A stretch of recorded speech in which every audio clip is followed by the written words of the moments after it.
Bismillahirrahmanirrahim, salam alaikum wa rahmatullahi ta'ala wa barakatuh. Toujours avec les grands savants algériens, aujourd'hui découvrons ensemble, Inch'Allah, un autre savant de Tlemcen, Ahmed ibn Zekri.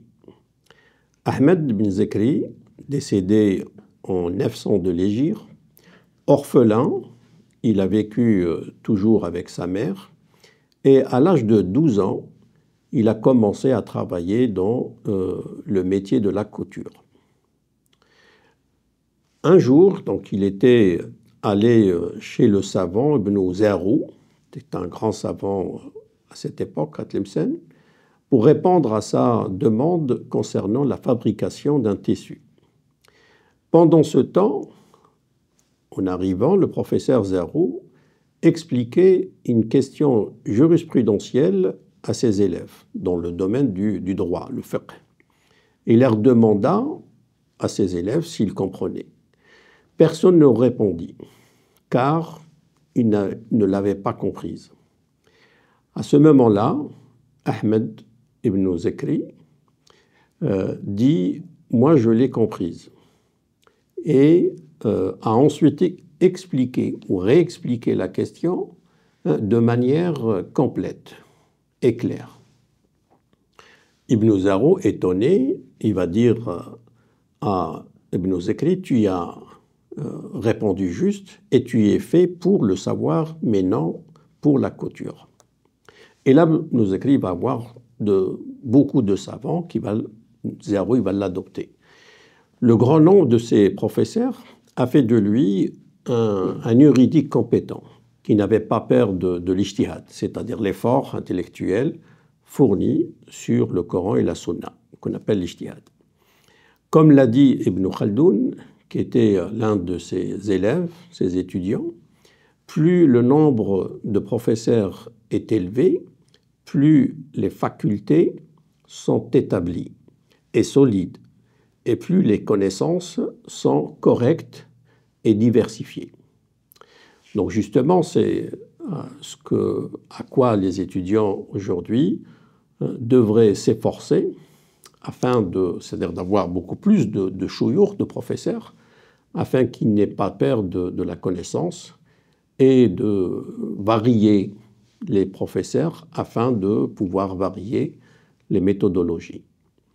Jusqu'à ce qu'ils sautent les sections, et les classes, en raison de son intelligence et de ses grandes connaissances, jusqu'à ce qu'il devienne l'un des grands érudits et mérite le titre de Shaykhul Islam.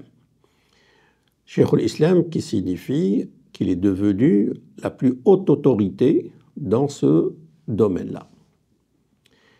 Et il y a un certain nombre de personnalités qui méritent ce titre. Il avait ensuite des étudiants, dont les plus célèbres étaient Ibn Khaldoun, le Tunisien, le fondateur de la sociologie moderne.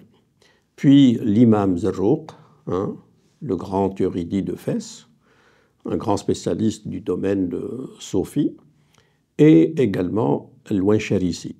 Wansharisi, grand imam algérien, qui va s'installer plus tard à Fès, de l'école de la pensée malikite. Suyuti, l'érudit égyptien, dit sur Ibn Zekri, ses connaissances se sont élargies et il a surpassé ses collègues et même ses professeurs.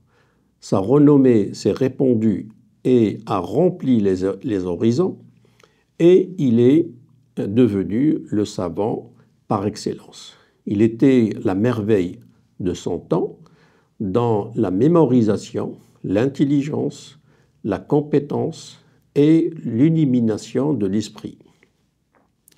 Ibn Zekri va écrire pas mal de livres.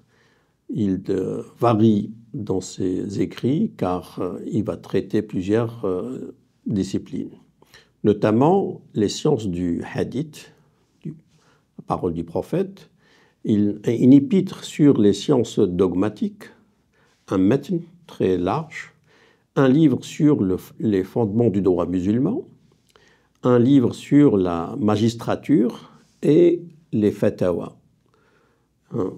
Il est mort, on a dit, en l'an 900 de l'Hégire, c'est-à-dire 15e siècle chrétien, après avoir passé toute sa vie dans sa région natale, Tlemcen.